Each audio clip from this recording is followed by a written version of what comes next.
போட முடியாது.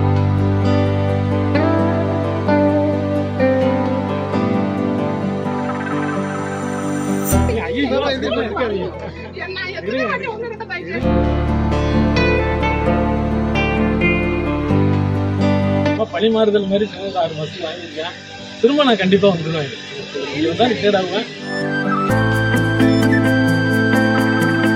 நீங்க இருந்து பார்த்ததுனாலதான் சார் பிள்ளைங்க எல்லாம் இன்னும் உங்க மேல என்னோட குடும்ப சூழ்நிலை தான் காரணம். அதான் காரணம்.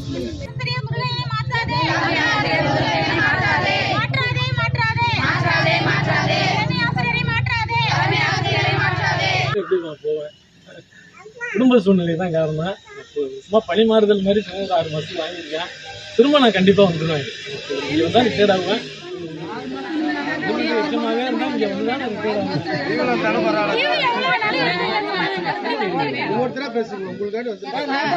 பஸ்ல வந்துருங்க சார்.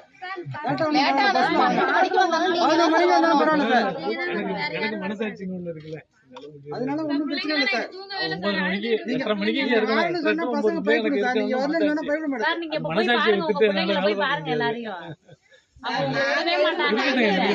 நீங்க இருந்து பார்த்ததுனாலதான் சார் பிள்ளைங்க எல்லாம் இன்னும் உங்க மேல என்னோட குடும்ப சூழ்நிலை தான் காரணம். அதான் காரணம். குடும்ப சூழ்நிலை 6 மாசம் எல்லாம் மெடிக்கல் லீவ் போட முடியாது. ஐயோ நீங்க இருங்க. நீங்க ஐயோ இருக்காதீங்க.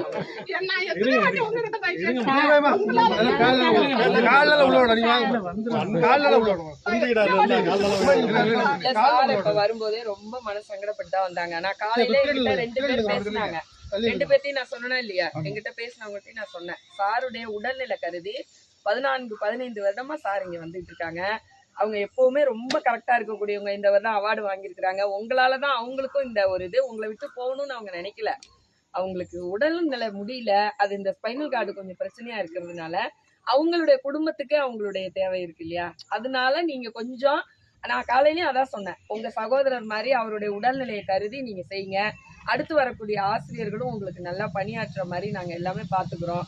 சாரை உங்க அன்போட நீங்க நல்ல மாதிரியா அனுப்பி வைங்க. ஒரு ஆண்டு சார் நல்லா ஆனோன்னா திரும்பி வந்துருவாங்க.